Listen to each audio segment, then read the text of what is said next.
watcher in the window. I never believed in ghosts. I need to make that clear before I tell you what happened in that house, what's still happening. Some people might call this a ghost story, but that would be oversimplifying what we experienced, what followed us, what's probably watching me even now. This is a true story. I've changed the names to protect those still affected, but every detail, every whisper in the dark, every reflection in the glass, it all happened exactly as I'm about to describe. And if you're smart, you'll stop reading now, because knowledge is contagion. Once you know about it, it might notice you too. My name is Valerie Mitchell. 4 years ago, my family moved into my cousin Olivia's house 3 months after she hanged herself from the second-floor balcony. Olivia Lambert was the golden girl of our extended family, beautiful, popular, straight-A student at Westlake Preparatory. At 14, she seemed immune to the awkwardness that plagues most teenagers. Her Instagram was a carefully curated collection of perfect moments with her equally perfect friends. Her parents, my Uncle Robert and Aunt Claire, had the most comfortable financial situation in our family. Nothing seemed to be missing from Olivia's life. That's why the world seemed to collapse around us the night we received the call from my grandfather telling us Olivia had taken her own life. My father picked us up minutes later, and we drove to Uncle Robert's house like souls pursued by demons. When we arrived, the entire family was already there, inconsolable and in shock, while police officers continued their investigation, and neighbors from the gated community gathered outside. Aunt Claire, completely shattered, recounted what had happened. While she and Uncle Robert were visiting friends, Olivia had stayed home to prepare for a party. Her younger sister Emma, just 8 years old, was returning from swimming practice. Around 8 p.m., a friend's mother dropped Emma at the front door as usual, but when the little girl entered, she encountered the most horrifying scene imaginable. Something no child, especially not an 8-year-old, should ever have to conceive in their mind: her sister hanging by her neck from the balcony of their parents' bedroom, dangling right in front of the entrance, still wearing her school uniform.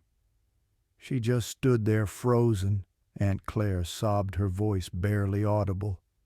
My baby girl just stood there looking up at her sister for God knows how long before she could scream. All deaths are sad, but this one demolished our family. It took a long time for even those of us more distantly related to resume any semblance of normal life without having Olivia permanently in our thoughts. I dreamed about the scene for months afterward, as vivid as if I had witnessed it myself. Uncle Robert and Aunt Claire's marriage lasted barely a year after that. Robert moved to Boston, while Claire relocated to Phoenix with Emma, leaving the house virtually abandoned. The property belonged to Claire, but it had become more a burden, a painful reminder, rather than a family asset. Coincidentally, my father had been looking to invest in a small apartment at the time, but Aunt Claire, being his sister, offered him the house at a price far below its actual value. Convinced it would be taking advantage of his sister's grief, my father firmly refused until my grandfather convinced him it would ultimately be best for everyone. He finally bought the house, remodeled it, and tried to rent it out for several months without success. When I was about to enter high school, my parents wanted me to attend one with a better academic level, a private school, for the first time in my life.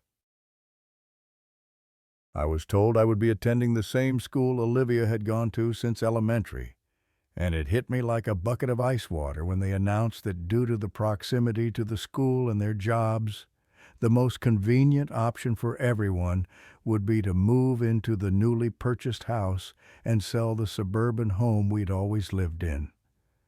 I absolutely refused to occupy Olivia's room, a beautiful bedroom, any young girl's dream. Instead, I settled in the adjacent room, which had been Emma's, and had apparently served as storage for everything Uncle Robert and Aunt Claire couldn't or didn't want to take with them.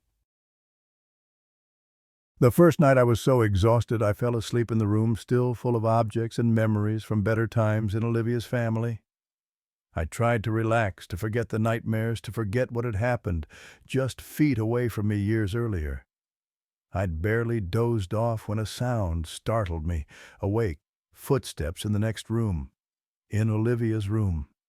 The sound was faint at first, then grew loud enough for me to be certain someone was walking in that room. I lay motionless, paralyzed with fear, lacking the courage to run to my parents' room because I'd have to cross the hallway and pass by that door. I can't describe the terror I felt in that moment, especially when I heard the sound of a door opening, followed by heavy footsteps slowly walking down the hall until they reached my door. Then the doorknob began to turn. Those seconds, or fraction of a second, felt like an eternity. When the door opened and I recognized my father, I felt a mixture of relief and fear that's difficult to explain even today. The tranquility returned for a few seconds but quickly vanished when he turned on the light. His face was completely pale as he asked in the most serious voice I've ever heard from him, "You weren't the one walking around just now, were you?" I shook my head no, and despite my 15 years, I felt my father scoop me up and carry me to his bedroom where my mother was waiting with the lights on. "I heard it too," I whispered, while my mother, always the most scientific-minded in our family, tried to explain what we'd all heard by saying that sometimes energies remain in places where powerful situations occurred, where intense emotions were present. She said this, and then fell silent, perhaps surprised by the very theories she'd always considered preposterous, but now used to try to explain that what we'd just heard weren't the footsteps of a ghost. I later learned that the next day my father spoke with Aunt Claire, who confirmed that others had heard footsteps in Olivia's room, that even the movers had claimed to hear a young girl's voice singing upstairs. She believed Olivia somehow still remained in the house. "I can't blame you if you don't want to stay there," she told him. "I couldn't bear to live there myself. But I sold you the house at that price specifically because I wanted whatever remains of my daughter to be near someone who loved her deeply. Please don't leave her alone there, Robert. My poor Olivia." When my father recounted the conversation, everything seemed to make sense within the context of my aunt's grief. It seemed to be our duty, especially since her family had always helped us tremendously, and we all accepted without really knowing what we were getting ourselves into. The first few weeks were manageable. Occasionally we'd hear footsteps moving across the empty room in the afternoons, but we began to accept it as normal, learning to live with it. Although my blood still ran cold whenever I heard them at night, crystal clear in the silence of those hours. For us, everything was tolerable, but the situation in the house wasn't the same for our visitors. Mrs. Rodriguez, for example, the woman who helped us with cleaning 2 or 3 times a week, one day stopped coming and stopped answering my mother's calls. Worried that something might have happened to her, my mother went to her house, though she only knew the street where she lived. By asking almost door to door, she finally reached her. The woman, very embarrassed, explained why she would no longer come. She told my mother about what inhabited the house. She recounted that when she was alone and began mopping the floors, there were footsteps that she always heard behind her, never leaving her in peace. She said that on one occasion, unknowingly, she opened the door to Olivia's room, which remained exactly as she had left it, and said she felt a sensation of infinite sadness, of desolation, and had to close it immediately.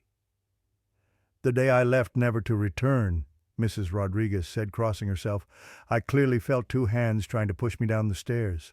I fell but managed to catch myself. Right there alone in the house, I told whatever it was to leave me be, that I was leaving and wouldn't come back. She kept her word. She asked my mother to forgive her and said she understood if my mother didn't believe her. My mother then tried to reassure her by sharing what had happened to us and the story of Olivia, what had occurred in that house. "No, Mrs. Mitchell, you're mistaken," Mrs. Rodriguez insisted, leaning forward. "It's not a little girl in that house?" Just at that moment, I was leaving my room to receive a friend who was visiting, and we were about to discover that Mrs. Rodriguez was right. I was delighted to hear the doorbell. Zoe had finally accepted my invitation to see the new house. We were both sad because for the first time since elementary school, we would be attending different schools, and I think she was a bit upset with me about it, although I'd explained I had no say in the decision. When I looked out, she waved happily from the garden entrance, and I ran down to meet her. My parents weren't home, so I wanted to take the opportunity to tell her about everything happening to me, something too strange to explain over the phone or text messages. I opened the door and began showing her the garden, beautifully designed thanks to Aunt Claire's patience, creativity, and dedication. Suddenly, I turned my back to show her a fountain, and I heard a startled scream that almost immediately turned into nervous laughter. "What happened?" I asked. "Your dad nearly scared me to death," she replied. "My dad? What do you mean?" He was looking out from the upstairs window wearing a horrible Halloween mask. What a creep. When I heard her, I was filled with dread. I didn't know what to do, and hesitated to look up at the window. I didn't want to. I refused to think it might be that room. "Which window?" I asked, my voice barely a whisper. "That one in the middle." I felt my body weaken. She was referring to the window of Olivia's bedroom. "Stop it, that's not funny," I said, tears starting to form. She asked what was wrong with me, why I was reacting this way. I could only tell her there was nobody home. "I swear I saw someone," she insisted with a horrified expression. "I thought they were trying to scare us, you know." We both looked up at the window. From where we stood, I at least felt a heavy sensation, as if someone were watching us. We could only see a fragment of the ceiling in the room. The curtains were slightly open, though we never touched them, never opened them. Before we could say anything, a shadow moved across the ceiling as if someone were walking through the room. I can't explain it. The shadow was barely a silhouette, but I felt it was Olivia's shadow. When we saw that figure pass, Zoe moved closer to me and hugged me, frightened. The curtains suddenly closed as if someone had yanked them shut from below, and we ran screaming toward the street. A neighbor was on the sidewalk and approached concerned, asking what was happening. I couldn't speak, but Zoe told him there was a stranger in the house. "Call the police while I check," he said, and began signaling to another neighbor arriving home in his car a few houses away. "Get the tire iron from your car," he shouted, and the neighbor took a tire iron from his trunk. They entered the yard with Zoe pointing out the window where we'd seen it. I could almost guarantee they hesitated momentarily, evidently knowing which room it was and remembering that right above them, Olivia's lifeless body had hung for hours until her sister found her. They went in anyway, Zoe following behind them. I didn't call the police. Unfortunately, I knew or imagined what it was. Minutes passed and they didn't come out. I went in to see what was happening, and gathering some courage climbed the stairs to find Zoe on the phone with the police. "Someone's in here," she was saying. "We saw them run and hide in the closet." I couldn't believe it. I didn't know whether to be relieved or more frightened, but I ran to the door where the two neighbors were trying to open the doors of Olivia's enormous closet.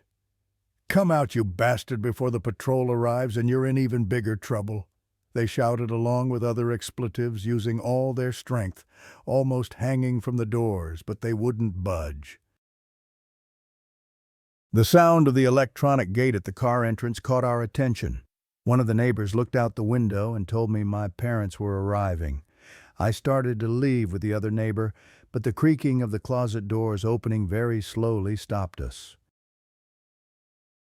We returned to the room. The neighbor who had stayed was staring intently into the closet, clutching his tire iron. "There's no one here," he said. The other neighbor cursed and began violently moving the clothes, desperately searching for someone they were certain they'd seen. But there was nothing, absolutely nothing. And the neighbor grew increasingly pale as he checked again and again, realizing it wasn't possible for anyone to be in there, that no one could have entered. My mother rushed upstairs, alerted by Zoe, and even more frightened when she saw our faces. She closed everything, drew the curtains, and asked us to go talk outside the room. "Go downstairs, girls. I'll be right there," she told us. We obeyed, and she stayed talking with the two neighbors. After what seemed an eternal half-hour, I heard them coming down from the bedroom. One of the men continued saying something about giving her a phone number, insisting he knew someone who could help us. The other remained silent with an absent gaze. My mother thanked them and accompanied them to the street. When she returned, she stood in the garden staring fixedly at the window. Noticing this, Zoe and I went out too. The curtain in Olivia's room was slightly open, just about 5 centimeters. "Didn't you close the curtain completely?" my mother asked. "Yes," Zoe and I answered in unison. In the small gap there was a white face, not pale but completely white, with entirely black eye sockets staring at us. I didn't know if they could see it too, but if they did, they said nothing. I closed my eyes and looked away. When I looked back, the face was still there, completely clear, despite seeing it through a gap, and it didn't move. On the contrary, it seemed to remain there so we would notice it. "Let's go inside," my mother said, surprising us. She said it in an angry tone, as if she were furious. There was no fear in her voice. When we went in, she began talking to us, but raising her voice as if wanting someone else to hear. "This is our house that cost us plenty, and we're going to live here no matter what. If someone doesn't like it, they can leave, but no one is going to make us move." In her angry words, I felt a bit of peace. My mother was acknowledging whatever was happening and taking determined action to defend what was hers. When my father came home a while later, they talked privately. We gathered for dinner and ate in relative calm.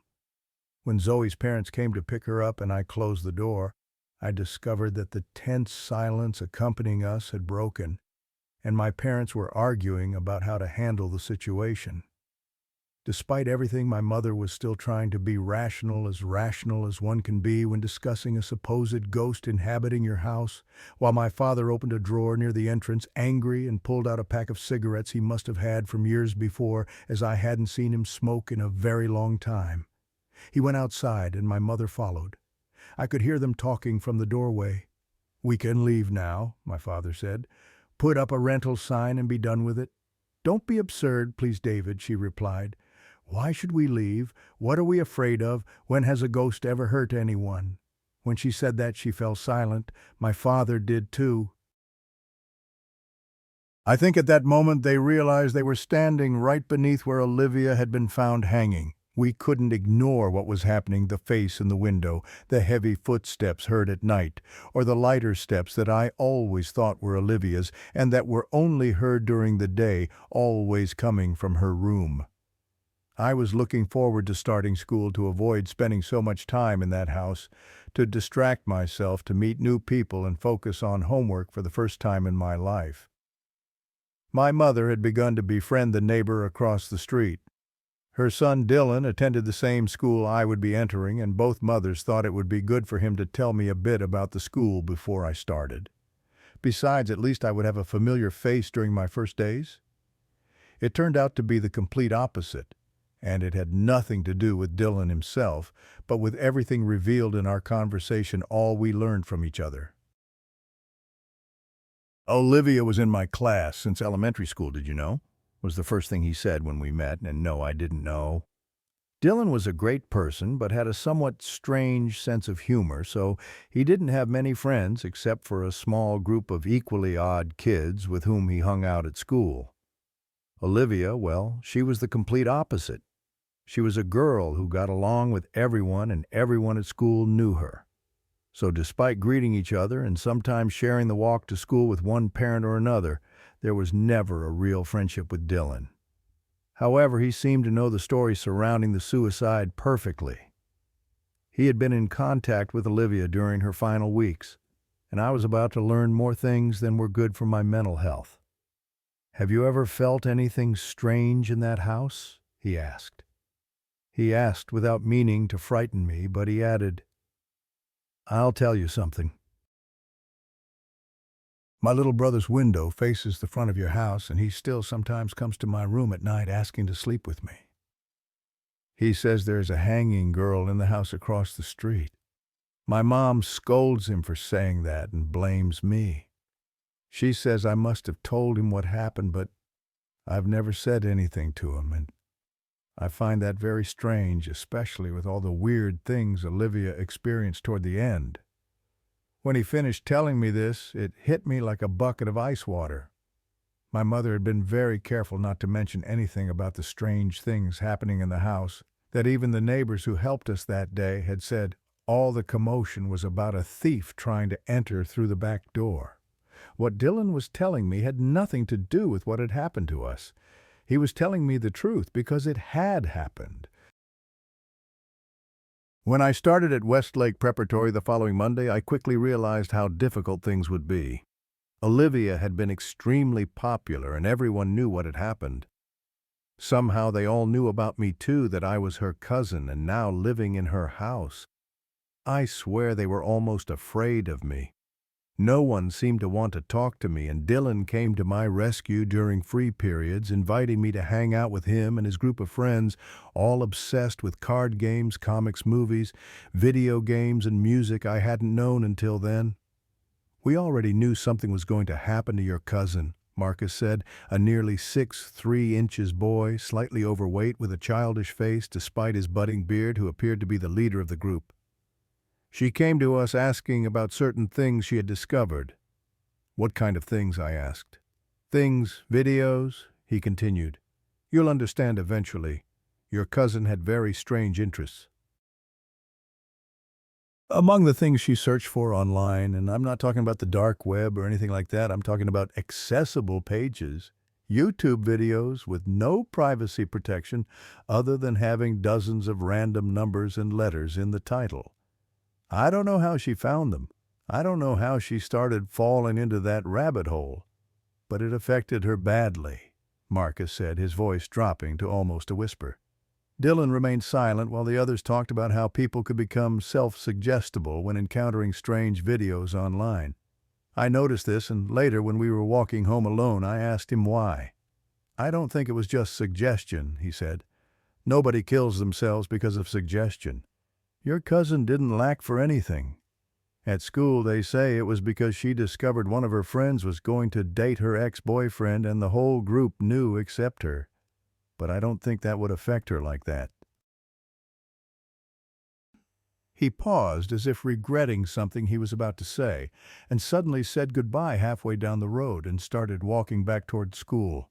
Everything seemed increasingly strange. When I got home, I heard someone dragging furniture or something similar on the floor above. I called out to see if anyone was there, but no one answered. I grabbed my phone and confirmed my parents weren't home. As the sounds continued down the hallway near the stairs, I decided to quickly go out to the yard and start doing homework there. By now, I could tolerate hearing these strange things, but I was still terrified of suddenly seeing something in the house. My mother came home with a young woman, the new cleaning lady, to help us with maintenance. As I greeted her, I saw Dylan arriving home with one of the boys from his group. They signaled for me to come over, and I went to meet them. "Listen, we're going to explain some things to you, but you can't tell anyone else, not the guys in the group, no one at school, not your parents, okay?" Dylan said. I agreed, feeling a bit nervous. "Let's go to your house. I think it'll be easier to explain there," he said. We went inside, and I told my mother I'd be with some friends in my room. We went upstairs, and Dylan stopped at the entrance and pointed to the adjacent door. "Is that Olivia's room?" he asked. "Yes," I answered. "Let's go in. I think we need to be there." "I'm certain she didn't do it because of a boyfriend or friends," his friend said. "I think the thing with her friends happened because Olivia was gradually distancing herself from her group. She no longer cared about spending time with them. She was almost always connected to these bizarre chat rooms she'd found talking with us." "Is this the window?" Dylan asked as he stood beside it and suddenly opened the curtains. Before I could answer, Dylan said, "Yes, it is." He approached the window and pointed to the house across the street. "The trees barely allow you to see that particular window from here, my brother's window. I haven't told you everything." "I'm sorry, but I promise now I'll be 100% honest with you," Dylan said. "In the weeks before it happened, I started to worry a lot about Olivia. The things she said were becoming increasingly strange. She would send me weird messages at dawn, and then insist in the morning it wasn't her. Suddenly, she would send messages to our group chat, which we eventually added her to, and might write, for example, "Good night," followed by a bunch of nonsensical characters, then continue as if nothing had happened. On one occasion, she suddenly sent us a photo of herself with a completely serious expression staring into space. Behind her was a large black silhouette. It looked blurry, as if someone had run quickly to avoid appearing in the photo. When she sent it, I ran to my brother's room to see if I could look into this room to see if there was anyone here with her, and I saw a figure by the window. At first it seemed like Olivia standing on a chair because it looked taller than the frame, as if she were fixing something, but it didn't move. It just stood there motionless by this window exactly where you're standing now. Suddenly, Dylan said, his voice growing hoarse, Olivia with her unmistakable hair entered the room, and I realized that what was standing by the window wasn't a person, wasn't anything normal, but the silhouette of a massive entity. I ran to my room, wrote to Olivia in the group chat, grabbed my laptop, and rushed back to my brother's room to look. And you won't believe it, but that massive silhouette seemed to have crouched down, and a face with a terrifying smile was looking at me through the window. It looked like a horrible mask. When I heard Dylan's story, I immediately recognized that what he had just described was too similar to what Zoe had claimed to see in that window just days before. I asked them if we could continue talking later.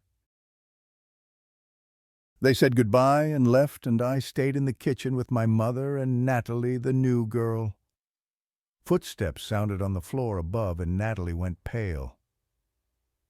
"That's what I was telling you about," my mother said, trying to reassure her, "but I promise you have nothing to worry about." My phone pinged with a message from Dylan, with an image pixelated from cropping, but leaving no doubt about what it depicted. The message simply read, "We're across the street in my brother's room. There's someone right now in Olivia's window." I asked Dylan and his friend to come over, and together with Natalie and my mother, we went upstairs to check. When we entered, we were met with a horrible smell filling the room. We followed the source to the bathroom of that room that no one used. The smell was coming from the sink. It was a disgusting, nauseating odor like a dead animal. My mother said she would check, but suddenly Natalie vomited. Dylan stayed with her while the rest of us waited outside the room. Only moments later, Natalie screamed and Dylan began to vomit too.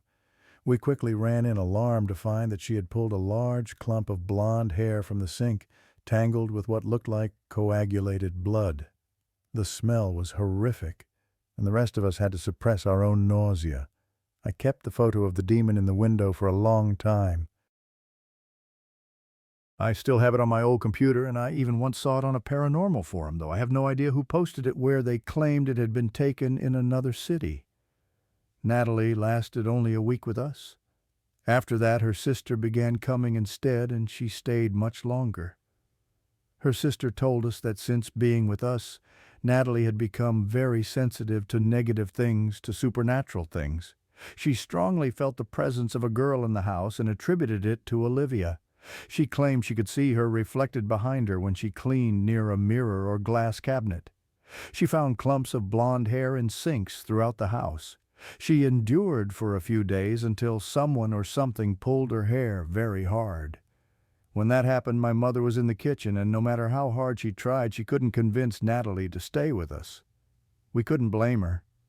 Mrs. Rodriguez had left because she felt the presence of something.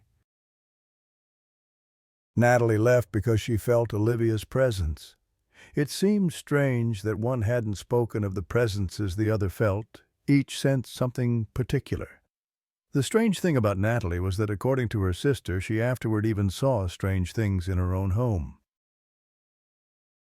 One of Olivia's friends started talking to me. It seemed she had fallen out with the other girls in their little group and thought the best way to make them angry was to befriend me, whom the others presumably saw as undesirable. She confessed this to me later when we started getting along better and eventually became good friends. Through her, I could understand a bit more about Olivia's final weeks. She had gradually pulled away, stopped spending every weekend with them as they had always done until then. The others knew something was wrong with her, but chose to ignore it. "You know," Olivia's friend whispered, "in those last 2 weeks before, you know." Olivia kept talking about these strange videos she'd found, but she wouldn't show us. She said they didn't want more people watching. When I told her what Dylan and his friend had told me, she scoffed a little. "Really, Marcus told you he doesn't know how Olivia started watching weird stuff on the internet. That fat bastard was the cause of everything." I felt strange and deceived. I asked her to come with me to my house to confront Dylan about it. When we arrived, I called him and said to come to my house, that it was important. He arrived minutes later, and when I questioned him, he denied everything, saying Marcus had surely lied to me and that Marcus had nothing to do with it. Okay, she said, stepping out from the bathroom where she'd been hiding, and Dylan went pale. Fine.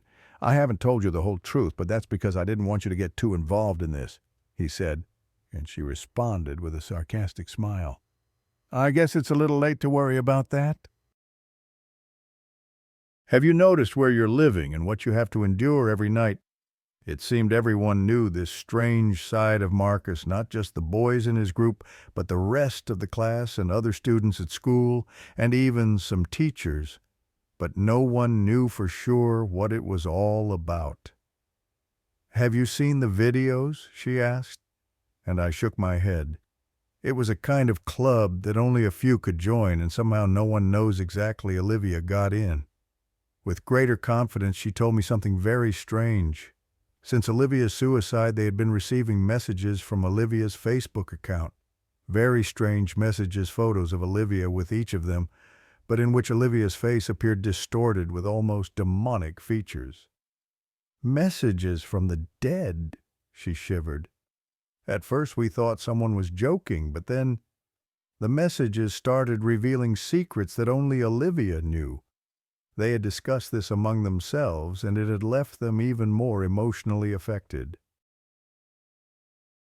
When one of them started responding to the messages demanding that whoever was on the other side stop joking and respect Olivia, the person on the other side began writing things that only Olivia knew, secrets only she knew. And this happened with the others until they decided to block her. I remember that I didn't like looking at her profile at all. When they told me about the messages, I checked her photos and those in which we appeared together. I almost wrote in the chat to see if there would be any kind of response. In the end, I just reported Olivia's account, and it was eventually deactivated by Facebook as a deceased user.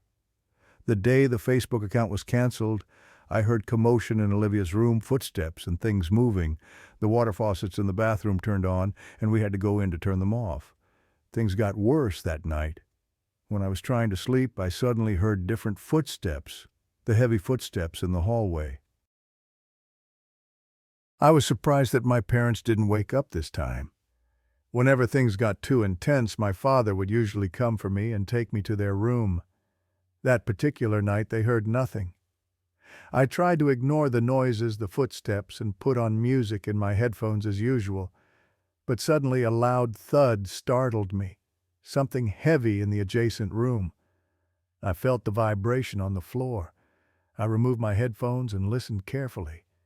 In that silence, only the sound of dogs barking in the distance. I could clearly hear Olivia's voice crying softly in the next room, then footsteps running and disappearing toward the window as if someone had jumped out. I was in shock. I didn't understand what had just happened, what I had just heard.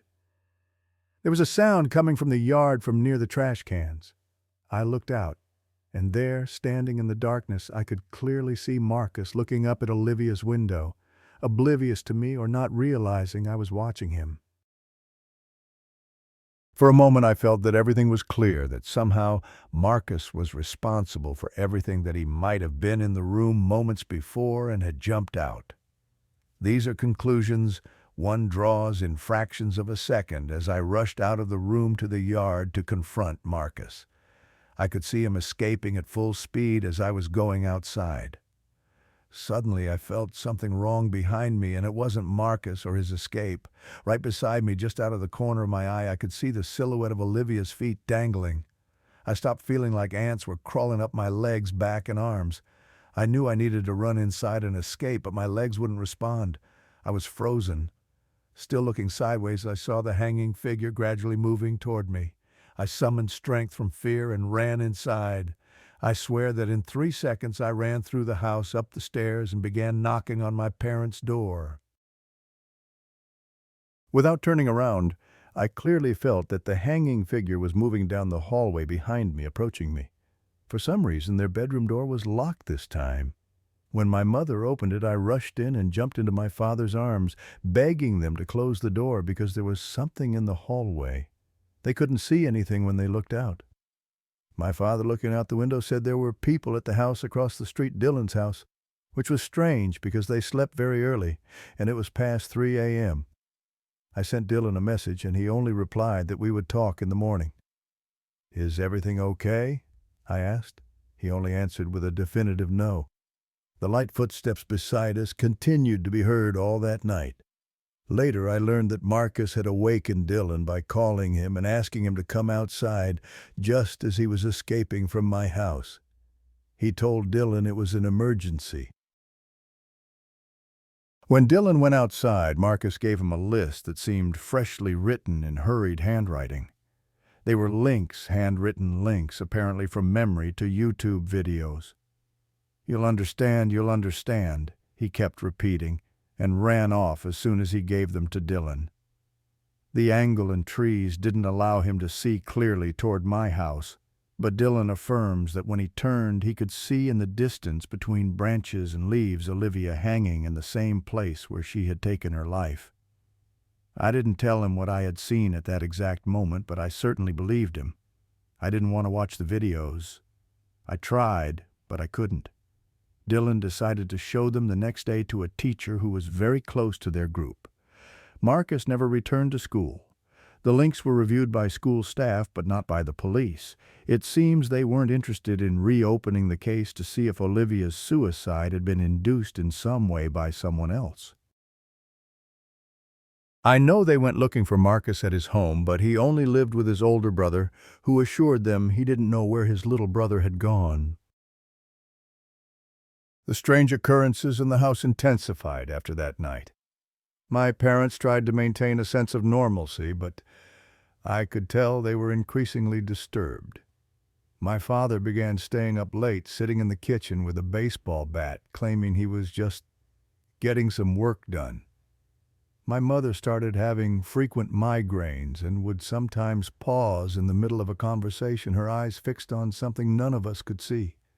One night at dinner, the lights flickered violently before going out completely. In the pitch blackness, I felt something cold brush against the back of my neck.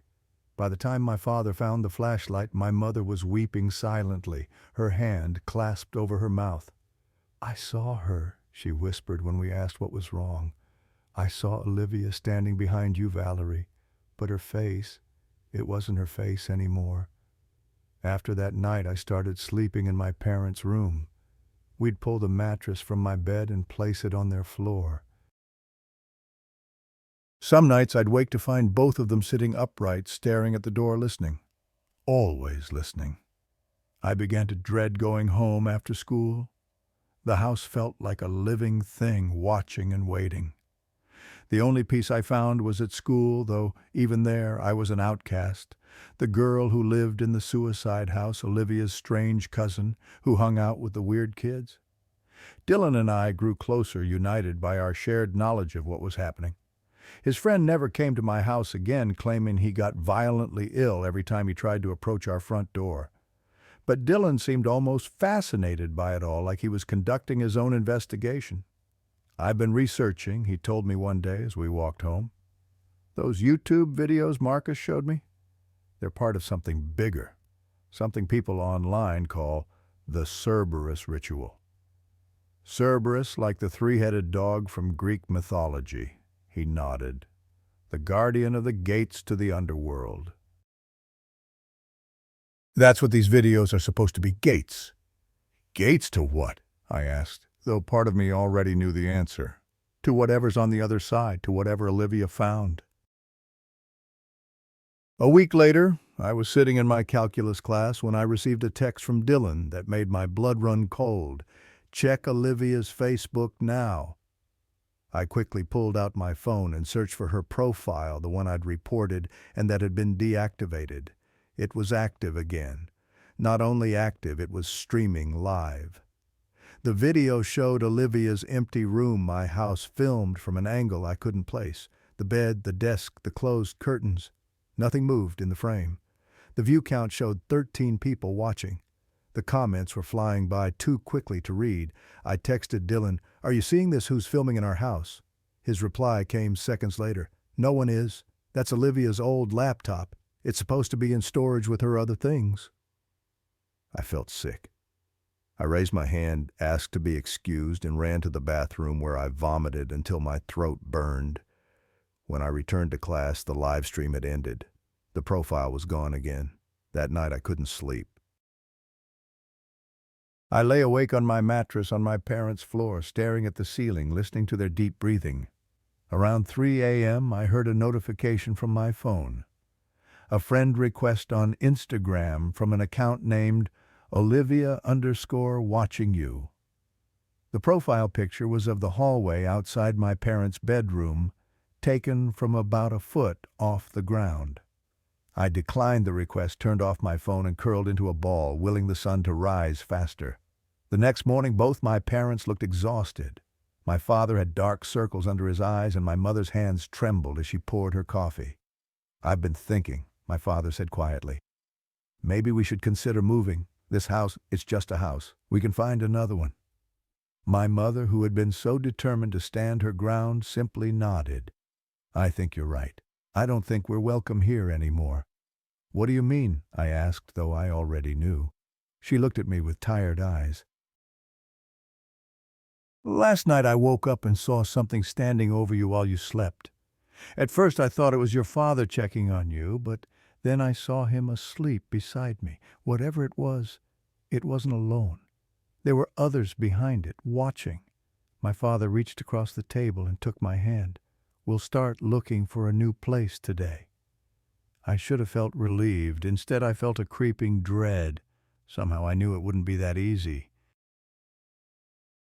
After school, I found Dylan waiting for me at the main entrance, his face ashen. "We need to talk," he said, pulling me aside. "My brother tried to hang himself last night."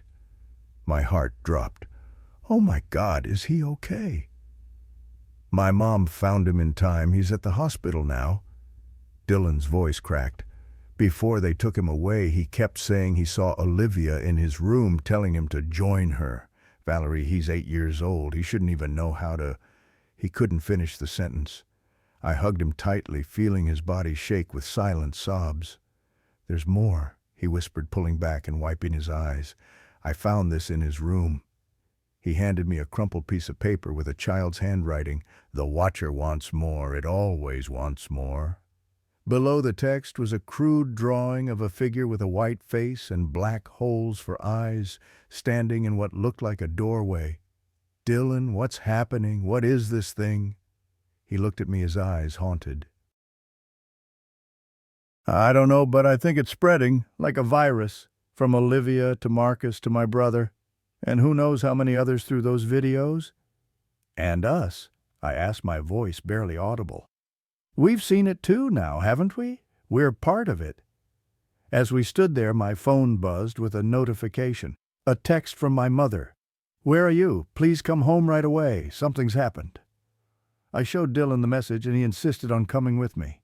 As we approached my house, we saw police cars and an ambulance parked outside. My mother was on the front lawn talking to an officer. When she saw me, she ran over and embraced me tightly. "What happened?" I asked, my heart racing. "Natalie," my mother said, her voice shaking. "They found her this morning. My mother couldn't continue. "She's dead, isn't she?" Dylan asked quietly. My mother nodded, tears streaming down her face. "They said it was suicide, but her sister is saying it's our fault that something followed Natalie home from our house." I felt the world tilt beneath me. The pattern was becoming clear, and it terrified me.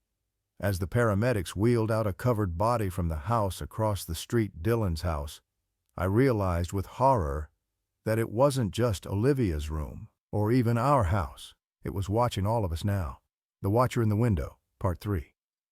Dylan's brother survived his suicide attempt, but something vital had left him. The doctors called it acute catatonia. Dylan called it something else entirely when we were alone. "It took part of him," he whispered as we sat in the hospital cafeteria 3 days later. "The Watcher always takes something." By then, my parents and I had moved into a hotel. The house was on the market again, though my father doubted anyone would buy it after what had happened. 3 deaths now connected to that property. Olivia Marcus, whose body had been discovered in the woods 2 towns over, and Natalie, plus Dylan's brother, who might as well have been gone for all the life left in his vacant stare. That night in the hotel room, as my parents slept fitfully in the bed next to mine, I received an email from an address I didn't recognize, Cerberus_keeper@gmail.com. The subject line read, "It doesn't matter where you go." With trembling fingers, I opened it. There was no message, just an attachment, a video file. I shouldn't have played it. Every instinct told me not to. But by then I was already part of it. Wasn't I already caught in the Watcher's gaze?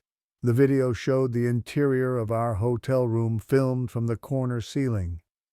Current. Live. I could see myself sitting on the bed, phone in hand, watching the very footage being recorded.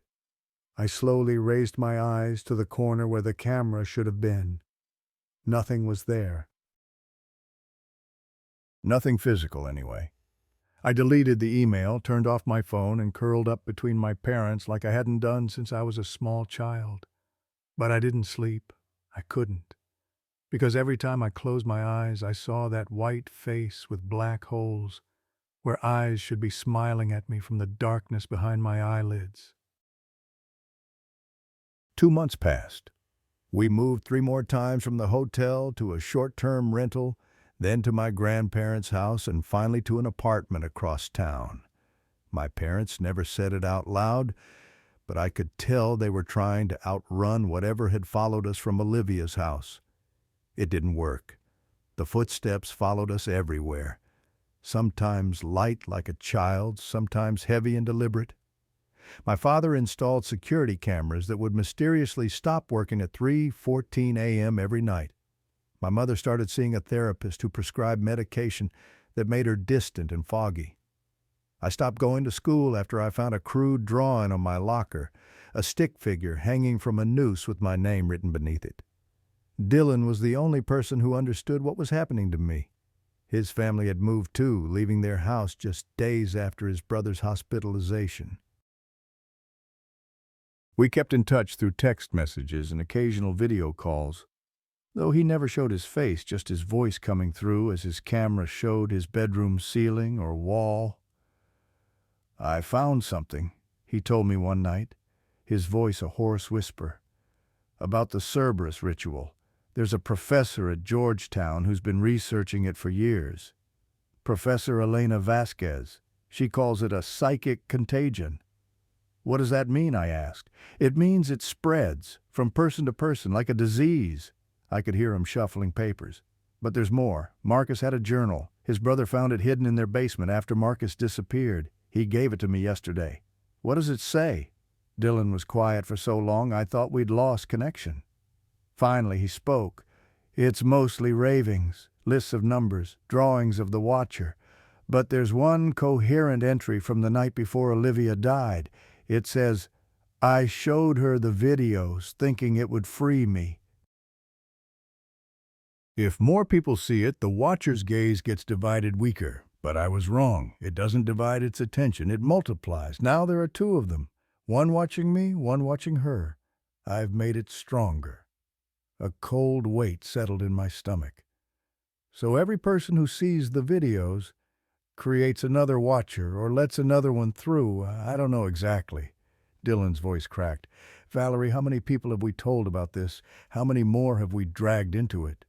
I thought about Zoe, about my parents, about the police officers who'd taken our statements about Natalie's sister. How far had the contagion spread already? There has to be a way to stop it. I said more to myself than to Dylan. I'm working on it. Professor Vasquez might know something. I've been trying to contact her, but she's not responding to my emails. Then we need to go see her in person. Valerie. Dylan, we can't keep running forever. These things, they're not going to stop. We need answers. After a long pause, he agreed. We made plans to travel to Georgetown University the following weekend. I told my parents I was staying at a friend's house to study. It was the first time I'd ever lied to them. Professor Vasquez was nothing like I'd expected. In her mid-30s, with bright green hair and multiple piercings, she looked more like a punk rocker than an academic. Her office walls were covered with folklore diagrams, news clippings about mysterious deaths, and printed screenshots of YouTube videos with strange numerical titles. "So you've encountered the Watchers," she said after we explained our situation. Not a question, a statement of fact. "And now you want to know how to get rid of them?" Dylan and I nodded eagerly. She leaned back in her chair. "You can't. Once they've fixated on you, that's it. They'll follow you until they get what they want." "Which is what?"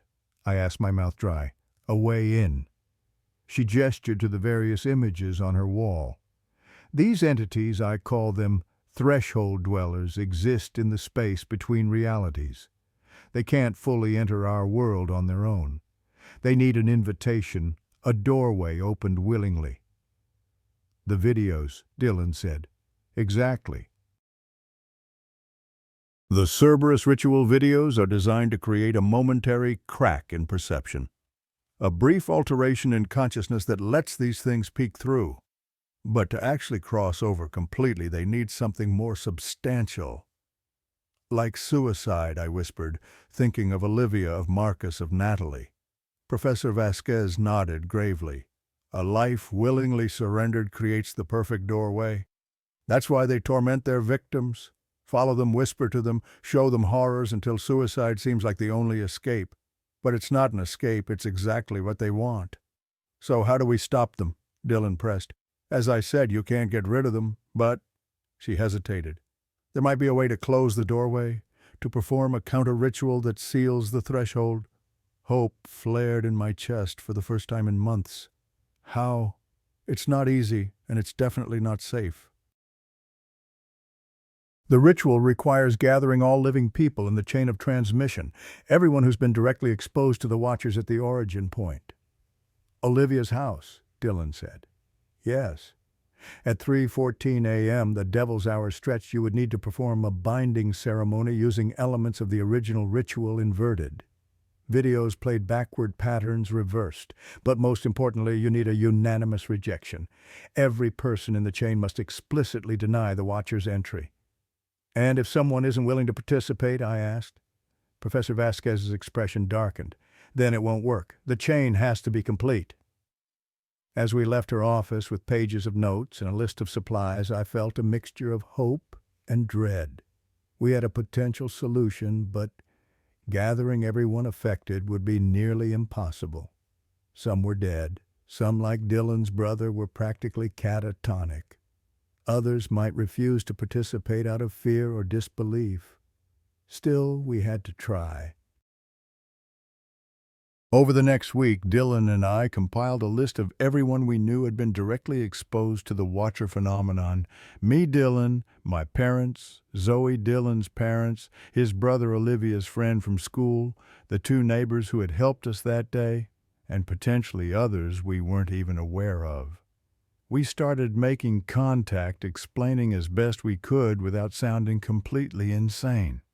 Some, like Zoe, immediately agreed to help. She'd been experiencing her own unexplainable phenomena since that day at my house. Others required more convincing. The hardest was Dylan's brother, who hadn't spoken a word since his suicide attempt. The doctors were doubtful he could understand us, let alone participate in a ritual. But we had to try. "Ethan," Dylan said softly, sitting beside his brother's hospital bed, "I know you can hear me. I know you can see them too." For the first time in months, Ethan's eyes seemed to focus, darting to the corner of the room where nothing visible to me anyway, stood. "We might have a way to make them go away," Dylan continued, "but we need your help." Slowly, painfully slowly, Ethan's hand moved across the blanket toward Dylan's. His fingers twitched once, twice. Then, in a voice rusty from disuse, he whispered, "Behind you." I whirled around, but the hospital room corner was empty. Yet when I turned back, both brothers were staring at the same spot, their faces drained of color. "It's watching us right now, isn't it?" I asked. Ethan nodded, almost imperceptibly. "Will you help us?" Dylan asked his brother. Another tiny nod. As we left the hospital that day, I noticed a white-faced orderly watching us from the nurse's station. When I looked directly at him, he smiled too widely and turned away. By the time we passed the station, he was gone, and none of the actual hospital staff seemed to have noticed him at all. 2 days before the planned ritual, I received a text from Dylan at 2 a.m. "Check your email now." I opened my laptop with shaking hands to find an email from Dylan with no subject line. The message contained only a video attachment. I hesitated, my cursor hovering over the file. Was this another trick, another manifestation of the Watcher? But it had come from Dylan's actual email address. I clicked play. The video showed Dylan sitting in a dimly lit room, not his bedroom, somewhere I didn't recognize. His face was gaunt, eyes shadowed with exhaustion. "Valerie, if you're watching this, I'm probably gone by now," he began, his voice strained. "I found something, a missing piece of the puzzle. Professor Vasquez wasn't telling us everything." He held up what looked like an ancient leather-bound journal. "This is Vasquez's research diary. I borrowed it from her office when she stepped out. The counter-ritual she described won't just close the doorway, it will collapse it with potentially catastrophic consequences for anyone involved. She was using us as test subjects, Valerie. She's encountered the Watchers before. She's been studying them for years, trying to find a way to capture one for her research." Dylan leaned closer to the camera. "But I've found another way, a fourth option beyond inviting them in, running forever, or the dangerous counter-ritual. There's an older tradition predating the Cerberus Ritual, a transference ritual." My phone buzzed with an incoming call, Dylan's number. I ignored it, focusing on the video. The host, that's what the original texts call the first person in a chain, can transfer the Watcher's attention to themselves, entirely absorbing the connections from everyone else in the chain. It creates I guess you'd call it a focal point. One person becomes the sole target, freeing everyone else. The implication hit me like a physical blow. "No, Dylan," I whispered to the screen. "Don't. By the time you see this, I'll have completed the ritual. The Watcher that's been following you should be gone, redirected to me along with all the others. I know what you're thinking, but this is the only way to save everyone else." My phone kept buzzing insistently. "There's just one thing you need to do," Dylan continued. "Destroy every record of the Cerberus Ritual you can find. Delete the videos, burn Marcus's journal, erase my notes. Don't let this spread any further." He took a deep breath. "And Valerie, don't come looking for me. Please." The video ended. My phone stopped buzzing, then immediately started again. This time I answered. "Dylan, what the hell are you doing? Where are you?" But it wasn't Dylan's voice that answered. It was his mother, sobbing uncontrollably. "He's gone," she managed between gasps. "Dylan's gone. We found his room empty this morning." There was a note. He said he was fixing things, making it right. "Valerie, did you know about this? Do you know where he might have gone?" My mind raced. The transference ritual. He would have gone to where it all started. "I think he might be at Olivia's old house," I said. "I'm going there now. Call the police. Tell them to meet me there." I hung up before she could respond and ran out of my room, not even bothering to change out of my pajamas. My parents were both working night shifts, a blessing in disguise, as I didn't have to explain myself. I grabbed my father's car keys and drove through the empty streets toward the house we'd fled months ago. According to the real estate listing, it was still vacant, still unsold, the perfect place for a desperate ritual. The house looked abandoned darkness pooling around it like a moat. The for sale sign in the front yard was weathered and tilted the lockbox on the front door clearly tampered with. As I approached, I noticed a faint blue light flickering through the curtains of Olivia's old room. The front door was unlocked. I stepped into the familiar hallway, now dusty and hollow-feeling. The air felt thick, charged with static electricity that made the hair on my arms stand up. "Dylan!" I called out, my voice swallowed by the emptiness. No answer, but the blue light continued to pulse upstairs. I made my way slowly up the staircase, each step creaking beneath my weight. The sound of low murmuring grew louder as I approached Olivia's room, Dylan's voice reciting something in a language I didn't recognize. I pushed the door open. The room had been transformed. Candles formed a circle in the center of the floor, their flames unnaturally still, despite the draft from the open window. Symbols I didn't recognize were drawn on the walls, floor, and ceiling in what looked disturbingly like dried blood. In the center of the circle sat Dylan cross-legged before a laptop displaying a sequence of YouTube videos, the Cerberus Ritual played in reverse. "Dylan, stop!" I cried, rushing toward him. He looked up, his eyes wild with terror and determination. "Valerie, no, stay back. The transference isn't complete." But it was too late. As I crossed the threshold into the room, the candle flames suddenly shot upward, forming pillars of fire that nearly touched the ceiling. The laptop screen glitched, cycling rapidly through hundreds of images too fast for the human eye to process. And the air around Dylan seemed to condense, darkening into shapes that defied physical reality. They were here, the Watchers, not just 12, surrounding Dylan, pressing in on him from all sides. White faces with black eye sockets, bodies like stretched shadows, limbs too long and bent at impossible angles. I froze at the sight of them, a scream caught in my throat. "I told you not to come!" Dylan gasped, his voice strained as if something were crushing his chest. "The ritual requires solitude? Now you've disrupted the process." The shapes around him pulsed and writhed, some turning toward me with a terrible new awareness. I could feel their attention like a physical weight, crushing and invasive. "What do I do?" I asked, desperately unable to step further into the room, but equally unable to leave Dylan like this. "The journal," he gasped, pointing to an ancient leather-bound book near the edge of the circle. "Finish it. Page 43, the binding words." I lunged for the book, flipping frantically to the marked page. The text was handwritten in faded ink, some in English, some in Latin, some in symbols I'd never seen before. At the bottom of the page was a short incantation marked, "To bind the summon to the summoner." I began reading the words aloud, my voice shaking.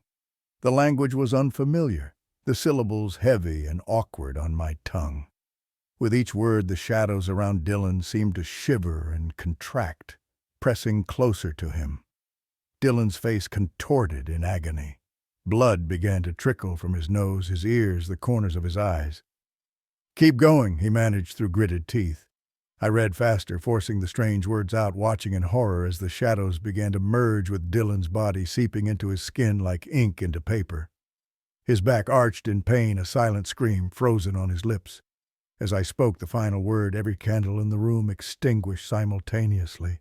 The laptop screen shattered with a crack like a gunshot, and Dylan collapsed onto the floor, his body convulsing violently. I dropped the book and ran to him, gathering his seizing body in my arms. "Dylan. Dylan, can you hear me?" His eyes rolled back, showing only whites. His skin was ice cold despite the sweat pouring off him. Then abruptly the convulsions stopped. He went completely limp in my arms. "No, no, no," I sobbed, pressing my fingers to his neck, searching for a pulse. It was there, faint and erratic, but present. His eyes fluttered open, but something was wrong. The irises, once hazel, were now completely black, not just the pupil, but the entire visible eye. When he spoke, his voice was layered with other tones, as if multiple people were speaking simultaneously. "The transference is complete," he said, his face expressionless. "We are bound." "Dylan," I whispered, recoiling slightly. A smile spread across his face, too wide, stretching beyond the normal limits of his mouth. Dylan is here, but he is not alone anymore. We are with him now, all of us. I scrambled backward, away from whatever Dylan had become. What have you done to him? He invited us in. All of us, every watcher that had been assigned to the chain. We are bound to him now as he wished. The thing wearing Dylan's face tilted its head unnaturally. You are free, Valerie Mitchell. All of you are free. Isn't that what he wanted? In the distance I could hear sirens approaching. Dylan's mother must have called the police, as I'd asked. The thing in Dylan's body heard them too and frowned. They cannot find us here. The binding is too fresh, too fragile. It stood up with fluid grace that Dylan had never possessed. Tell them whatever you wish. They won't find us. Where are you going? I asked, my voice barely audible. The thing smiled again, that terrible, too-wide smile. Everywhere, nowhere. The in-between places where we have always dwelled. But now we have eyes here in your world. Now we can see everything. It moved to the window with inhuman speed. Before I could react, Dylan's body climbed onto the sill and stood there perfectly balanced, looking back at me one last time. You are free, it repeated. But we will always remember you, Valerie Mitchell. We will always be watching. Then it stepped backward into empty air and disappeared. By the time the police arrived moments later, there was no sign of Dylan. No body in the yard below the window. No footprints leading away from the house. Nothing but a circle of extinguished candles, strange symbols on the walls, and a terrified girl babbling about shadows and rituals, and a boy who had sacrificed himself to save everyone else. They searched for weeks. Dylan's face appeared on missing person posters, on local news, on national databases. But he was never found. And true to the thing's word, I was free. The footsteps stopped. The reflections in mirrors were just reflections again. The emails, texts, and strange sightings ceased entirely. Whatever haunting presence had been following me was gone, transferred to Dylan, along with all the others. But at what cost? 3 years passed. I graduated high school, started college, began building some semblance of a normal life. My parents never talked about what happened, though I sometimes caught them scanning rooms before entering, checking corners and reflective surfaces with quick, nervous glances. Old habits die hard. I was in my dormitory one night studying for midterms when my laptop pinged with an incoming email. The sender was unlisted, the subject line blank. Against my better judgment, I opened it. Inside was a link to a YouTube video with a title consisting of random numbers and letters. My blood turned to ice. With trembling fingers, I copied the video ID and ran it through a search engine, looking not for the video itself, but for any references to it. The results made my stomach lurch. Discussion boards, Reddit threads, obscure forums, all mentioning the same video. People describing strange phenomena after watching footsteps, when home alone, reflections that moved independently, the feeling of being watched. A new chain had started. I immediately began messaging everyone I could find who mentioned having watched the video, warning them, explaining what they were dealing with. Most ignored me or accused me of trolling. A few seemed genuinely frightened, asking for help. I didn't know what to tell them. The counter-ritual Professor Vasquez had described required all affected individuals to participate, and I had no way of knowing how far this new chain had spread. The transference ritual had apparently only been a temporary solution, or perhaps it had created an even bigger problem. As I sat staring at my computer screen, my phone buzzed with a text from an unknown number. I told you we would remember you. Attached was a photo of me taken through my dorm room window from a perspective that would have required the photographer to be floating 3 stories above the ground. Below it was another message. The chain grows. Soon we will have enough. Enough for what? I whispered to the empty room. As if in answer, my laptop screen changed without my touching it. A new video began to play, not the linked Cerberus Ritual, but something else. Footage of a street I didn't recognize, filmed from an elevated position. As I watched, a familiar figure walked into frame. Dylan, or the thing that had once been Dylan. He looked the same as the night he disappeared, not a day older, moving with that unnatural grace. He turned toward the camera and smiled, that too wide smile, black eyes gleaming. Then the perspective shifted, and I realized I was seeing through his eyes as he approached a house, knocked on the door, was greeted by a smiling family who invited him in without hesitation.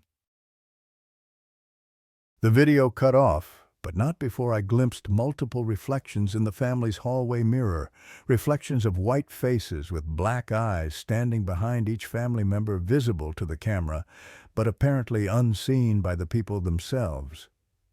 My phone buzzed again. Do you understand now? Each chain creates a doorway. Each doorway allows one of us through. But Dylan gave us a better idea. Why open many small doors when we could create one big enough for all of us? I wanted to throw the phone away, smash my laptop, run somewhere anywhere else. But I knew it wouldn't matter. They had found me again, and this time they weren't just watching. Another text. The ritual you interrupted was incomplete. The transference worked, but the binding was flawed. Instead of containing us, it transformed us. We are no longer just watchers, Valerie. Now we are walkers, too. The laptop screen changed again, showing a map with hundreds of pulsing red dots scattered across it. Each dot had a name attached, people who had watched the video unknowingly joining the chain. The dots were multiplying even as I watched the infection spreading exponentially. "Stop this," I typed with shaking fingers. "Whatever you're planning, please stop." The reply came instantly. "We can't stop. But you helped start this, Valerie. So we're giving you a choice." The laptop displayed a countdown clock, 720000, ticking down second by second. 3 days. Find Professor Vasquez. She knows the true counter-ritual, not the fake one she gave you, but the real one that could actually stop us. Bring her to the origin point. Complete what Dylan started. Or watch as we use every chain, every doorway, every walker to open a gate that can never be closed. The binding reverse-engineered into the ultimate unbinding. The screen went black, then returned to normal as if nothing had happened. But the text messages remained on my phone, and the countdown clock appeared as my laptop screensaver, impossible to remove. I sat frozen for several long minutes trying to process what I'd just learned. Then I began to pack throwing clothes and essentials into a backpack. I had 71 hours and 52 minutes to find a professor who had apparently lied to us, convince her to help and perform a ritual that might end this nightmare once and for all. As I rushed out of my dorm, I caught a glimpse of movement in my peripheral vision. I turned to see a familiar figure standing at the end of the hallway, a woman with a white face and black holes for eyes watching me silently. But unlike before, she wasn't threatening or menacing. She looked afraid, and that terrified me more than anything else. Finding Professor Vasquez proved nearly impossible. She was no longer teaching at Georgetown, hadn't been for over 2 years, according to the apologetic department secretary. Her former colleagues claimed she'd taken an indefinite leave of absence for personal research. Her apartment had been sublet to a graduate student who knew nothing about her whereabouts.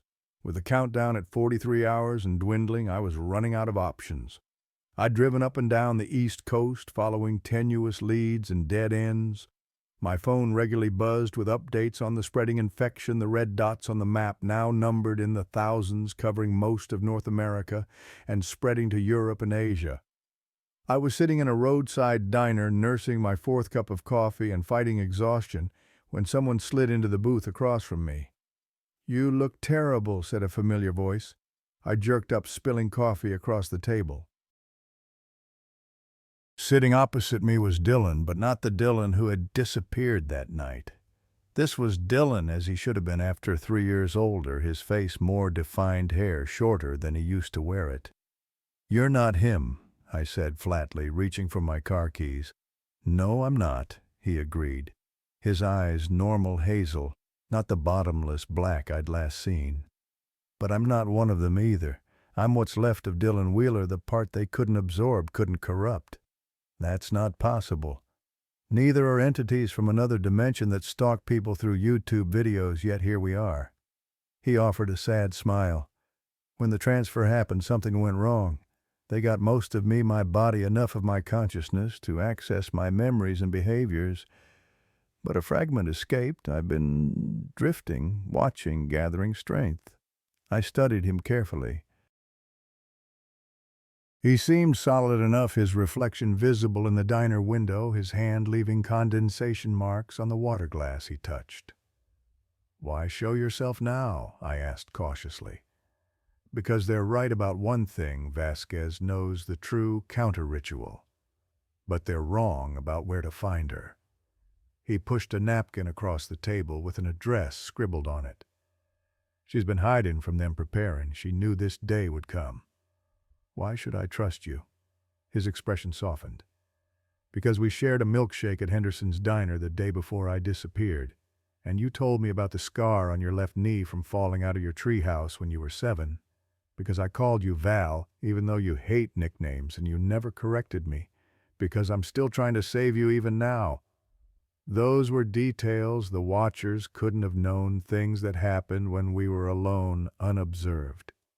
If you're really Dylan or part of him, then come with me," I said. He shook his head sadly. "I can't. I exist in a liminal state. I can manifest briefly, but I can't maintain it. And I can't go near them. They would sense me absorb what's left."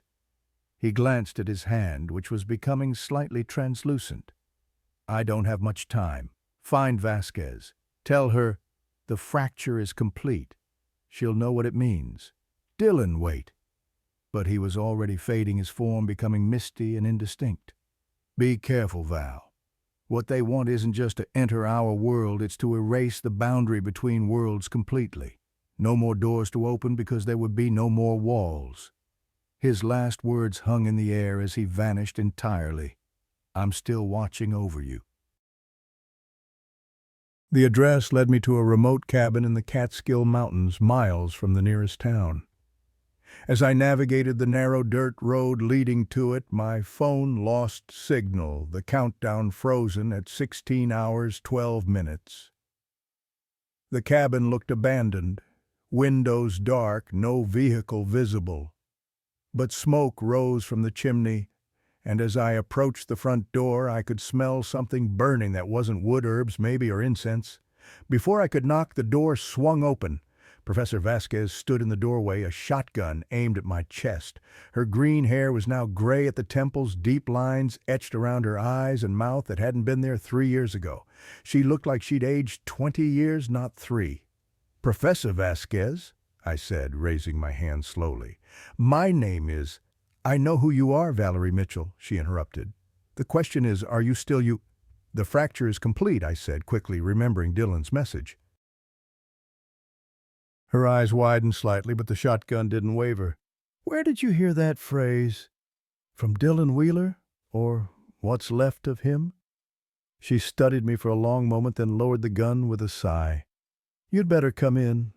We don't have much time." The cabin's interior was a chaotic blend of academic precision and occult paraphernalia.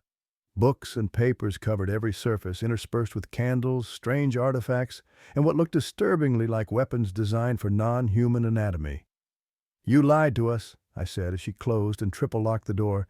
"About the counter-ritual. You sent Dylan to his death." "I didn't lie," she replied wearily, moving to a cluttered desk where a complex diagram was spread out. "I just didn't tell you everything.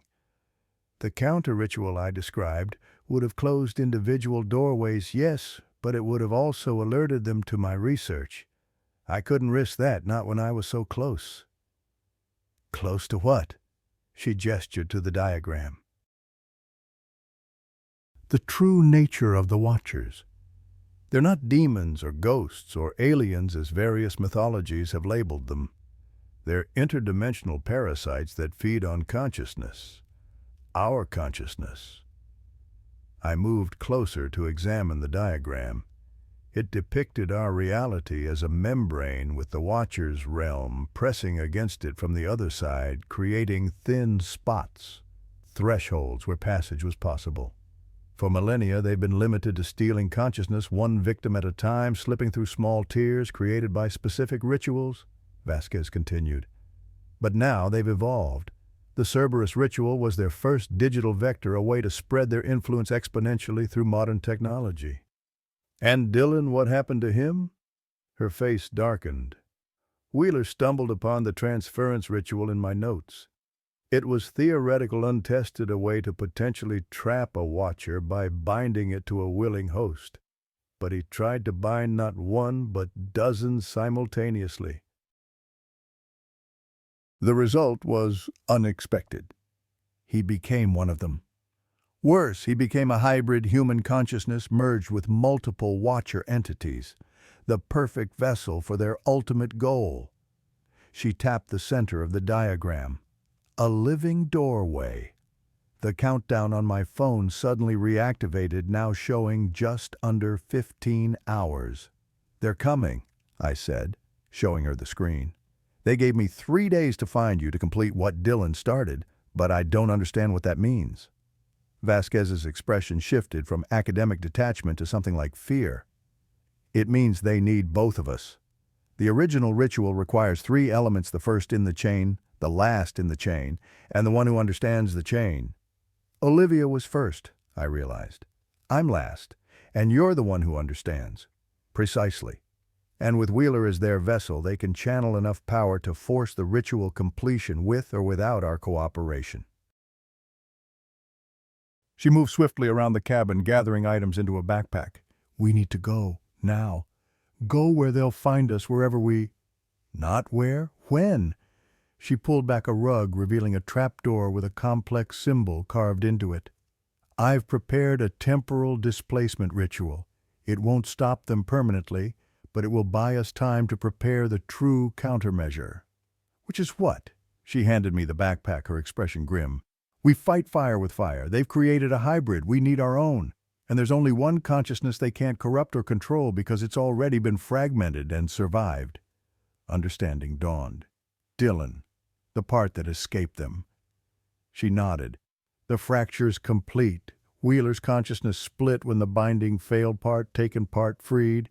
If we can locate and strengthen that free fragment, give it form, then we have a weapon they won't expect," I finished. As Vasquez began preparing the ritual components around the trap door, my phone screen suddenly glitched. The countdown replaced by a map showing a single red dot moving rapidly toward our location. "Professor," I said urgently, showing her the phone, "they've found us." She cursed, working faster. "We need 10 more minutes for the displacement to stabilize." "We might not have 10 minutes. As if in response to my words, the cabin's windows darkened, not with nightfall, but with something more absolute, a darkness that seemed to absorb rather than merely block light. The temperature plummeted, frost crystallizing on the inside of the glass. They were here. Vasquez shoved a strange device into my hand, something like a medallion attached to a complex mechanism. "This is keyed to Wheeler's energy signature. If the displacement works, use it to locate his fragmented consciousness. I'll try to slow them down." "I'm not leaving you here." "You have to," she insisted. "One of us needs to complete the preparations, and you're the only one Wheeler's consciousness will recognize and trust." She pressed something into my palm, a small leather pouch. "Binding herbs. When you find him, get him to consume these. It will stabilize his form long enough for the next phase." A tremendous crash shook the cabin as something heavy slammed against the front door.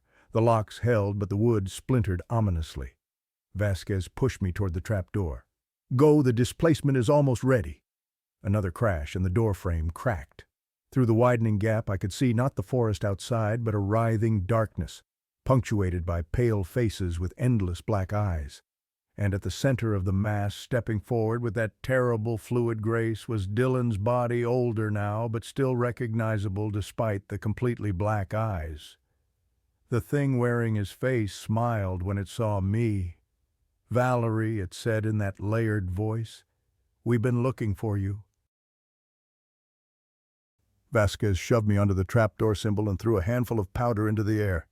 It ignited with a blinding flash as she shouted words in a language I didn't recognize. The last thing I saw before reality twisted around me was Vasquez standing defiantly before the broken door, facing Dylan's corrupted form as dozens of pale, elongated arms reached for her from the darkness behind him. Then everything went white. I came to in a forest clearing, dawn light filtering through the trees. The displacement had worked, but where or when was I? The cabin was gone, as was any sign of Vasquez or the watchers. My phone was dead, the countdown and tracking map no longer visible. But the medallion device and herb pouch remained clutched in my hand, the metal warm against my skin. As I got my bearings, the medallion began to pulse with a soft blue light, stronger when I turned eastward. Following its guidance, I made my way through the forest toward what I hoped was Dylan's fractured consciousness, and possibly our only hope against what was coming. I had no idea how much time the displacement had bought us or what had happened to Professor Vasquez. But one thing was certain, this nightmare was far from over. The Watchers had found a way into our world, and they weren't going to stop until the boundaries between realities collapsed entirely. And somewhere out there, a fragment of Dylan Wheeler was waiting, the last piece of a puzzle that might save us all, or doom us completely. The Watcher in the Window, Part 4. The medallion led me through the forest for hours, its pulsing blue light growing stronger with each step. By midday, I reached the edge of a small town I didn't recognize, quaint and peaceful, the kind of place where everyone knows everyone else's business. The device pulled me toward a small coffee shop on the main street. Inside, a handful of customers sat at scattered tables, none paying particular attention to my disheveled appearance. The medallion vibrated in my palm, the light now so intense it was visible even in the bright cafe. And then I saw him sitting alone by the window, a book open before him, though he wasn't reading. Dylan. Not the twisted entity that had confronted us at the cabin, but something closer to the boy I'd known. Almost transparent in the sunlight, flickering like a faulty hologram. I approached cautiously, sliding into the seat across from him. "Dylan!" His eyes, normal hazel eyes, widened in recognition. "Val, how did you find me?" "Professor Vasquez gave me this." I showed him the medallion, keeping it under the table. "She said you're the key to stopping them." He glanced around nervously. "They can't see me like this, but they'll sense you. We don't have much time." His form flickered more violently. "I can't maintain this manifestation for long. Vasquez gave me something for that." I slipped him the leather pouch. "She said it would stabilize you." Dylan hesitated. "Once I take this, I'll be detectable again. They'll find us." "We need you, Dylan. You're the only one who understands what they are, what they want." His hand passed through the pouch on his first attempt, but on the second try, he managed to grasp it. "There's something I haven't told you, Val. Something I discovered when they took most of me." "What?" He leaned forward, his voice barely audible. "They're not invading our world, they're returning to it." Before I could ask what he meant, he opened the pouch and swallowed its contents in one motion. The effect was immediate. His form solidified, the transparency fading, until he appeared completely physical, though still somehow different. A subtle wrongness to his movements, like watching a video played at slightly the wrong speed. "We need to move," he said, standing abruptly. "Now that I'm stabilized, they'll be coming." We left the cafe and hurried through the streets, Dylan leading the way with newfound purpose. "Where are we?" I asked. "When are we?" "About 6 months before you found me at the diner," he replied. "Vasquez's displacement was impressive, but it has limits. They'll break through eventually." "What did you mean about them returning?" He glanced at me, his expression grim. "The Watchers aren't foreign entities, Val. They're evolved human consciousness, what remains of humanity from a previous cycle of existence. Our distant future looping back." We reached an abandoned warehouse at the edge of town. Dylan led me inside, locking the heavy door behind us. The interior was transformed into something like Vasquez's cabin symbols painted on the floors and walls, strange devices humming with energy books and scrolls scattered across makeshift tables. "I've been preparing," he explained. "Ever since the fracture, I've been gathering what we need." "For what?" He moved to the center of the room where a complex circular design was painted on the concrete floor. "To complete what I started, but properly this time." "The transference ritual." "Not exactly." His eyes met mine, filled with determination and something else, resignation. "The severance ritual. We can't stop them from coming through Val, but we can cut their connection to their vessels." "Meaning what?" "Meaning we can free everyone in the chain, including my other self." He gestured to a map on the wall covered with red pins. "Every person who's been marked by the Watchers, every consciousness they've corrupted or are using as a doorway." I studied the map, recognizing locations connected to our story. My family's house, Westlake Prep, Georgetown University, the cabin in the Catskills. And this will stop them. It will slow them down significantly. Without human vessels to act through, they'll have to start over, find new vectors of transmission. I noticed something concerning about the design on the floor, a small circle within the larger one, just large enough for one person to stand in. "What's the catch, Dylan?" His expression softened.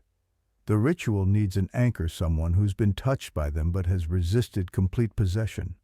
Someone to draw the corruption out of everyone else." "You?" He nodded. "Me. Both parts of me, actually." This fragment and the corrupted version, together again, but this time under my control, not theirs. "That's suicide," I protested. "You'd be absorbing the Watcher essence from thousands of people." "It's the only way." He handed me an old leather journal different from the one Vasquez had shown me. "This contains the complete ritual. I've been piecing it together for months." As I flipped through the pages, the warehouse lights flickered. A distant sound like thunder rolled across the sky, though there wasn't a cloud in sight. "They're breaking through the displacement," Dylan said, moving quickly around the room, lighting candles and arranging strange objects at specific points in the circle. "We have minutes at most." "There has to be another way," I insisted. "There isn't." He took my hands in his. "Listen to me, Val. When this is over, you need to find Vasquez if she survived. Tell her about the evolutionary loop, about what they really are. She'll understand what to do next." The building shook, dust raining from the ceiling. The air grew dense, heavy with static electricity. Outside, darkness began to fall unnaturally fast, as if someone were dimming the sun itself. Dylan stepped into the small inner circle and handed me the journal, open to a specific page. "Read this when I tell you, not before." A tremendous crash echoed through the warehouse as every window shattered simultaneously. Through the openings poured not glass, but a viscous darkness that pooled and writhed on the floor. "They're here," Dylan whispered, his body beginning to glow with soft blue light, the same light as the medallion. "Start reading." I began reciting the words on the page, strange syllables that burned my throat and made my vision blur. As I read, the darkness congealed, taking shape, dozens of pale figures with black eyes surrounding us just beyond the circle's edge. And at their center, stepping forward with terrible purpose, was the corrupted Dylan, older, gaunt black eyes fixed on his fractured counterpart within the circle. "You cannot stop what's coming," it said in that layered voice. "The boundary is already weakening. Soon there will be no separation, no doorways needed." "That was never the plan," the Dylan beside me replied calmly. "You've been deceived by your own masters." The corrupted Dylan faltered, confusion crossing its face. "What do you mean?" "Read," my Dylan urged me. I continued the ritual, my voice growing stronger as the words flowed more naturally. The blue light emanating from Dylan intensified, extending outward to form a dome around both of us. The corrupted Dylan howled in rage and pain, its body convulsing as tendrils of darkness began to pull away from it, drawn toward my Dylan. "You can't do this," it shrieked. "You'll destroy us all." No, my Dylan said, just the cycle. As I spoke the final words of the ritual, a deafening silence fell. The light from Dylan became blindingly bright, forcing me to shield my eyes. When I looked again, there was only one Dylan standing in the circle, neither fully the boy I'd known nor the corrupted vessel, but something in between. His eyes were normal, except for flecks of black that swirled like galaxies in the hazel irises. Around us, the pale figures had frozen in place, their elongated limbs, rigid faces locked in expressions of shock. "It's done," Dylan said, his voice layered but somehow still his own. "The connection is severed." One by one, the watchers began to disintegrate, crumbling into dust that vanished before it hit the floor. Within seconds, we were alone in the warehouse, the oppressive darkness replaced by ordinary shadows. "Did it work?" I asked, stepping cautiously toward Dylan. "Are they gone?" "Not gone," he replied. "Never gone, but contained. I've absorbed their essence from everyone in the chain. Every person they marked is free now." "And you, what happens to you?" A sad smile crossed his face. "I can't stay, Val. What I've become, it isn't stable. I need to go somewhere they can't use me as a doorway again." "Where?" He didn't answer directly, instead taking my hand and placing something in it, a small USB drive. "Everything I've learned about them is on here. The evolutionary loop, the cycles of existence, how to prepare for the next attempt. Give it to Vasquez if she survived." Before I could respond, he embraced me, his body already beginning to lose solidity. "Thank you for finding me," he whispered. "For believing in me. Dylan, wait." But he was already fading his form, becoming translucent once more. "They'll try again, Val. Different vectors, different methods. But now you know what they are, what we become." His final words hung in the air as he vanished entirely. "We're watching ourselves." 3 months later, I sat across from Professor Vasquez in a small cafe in New York City. She had survived the encounter at the cabin, though not without scars, both physical and psychological. Her once vibrant appearance was subdued, now her movements cautious eyes constantly scanning our surroundings. "The USB drive confirmed my worst fears," she said quietly after reviewing its contents. "They're not invaders, they're our evolutionary endpoint. Human consciousness evolved to the point of transcending physical form, then looping back through time to reclaim what was lost." "Humanity becoming monsters," I murmured. "Becoming something else," she corrected. "Neither good nor evil, just alien to what we are now, desperate to accelerate their own creation by corrupting our current evolutionary path." "So what do we do?" She closed her laptop with a sigh. "We prepare. Dylan's sacrifice bought us time, but they'll find new methods, new vectors. The cycle continues." As we left the cafe, I caught a glimpse of my reflection in a storefront window. For just a moment, a fraction of a second, my eyes looked different.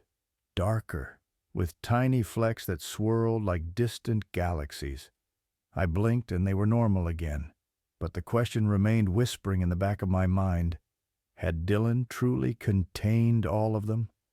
Or had some trace, some fragment of the Watchers remained behind, hidden in the one place I'd never think to look? That night I dreamed of endless white faces with black eyes watching me from the darkness. But this time I wasn't afraid. I was watching back.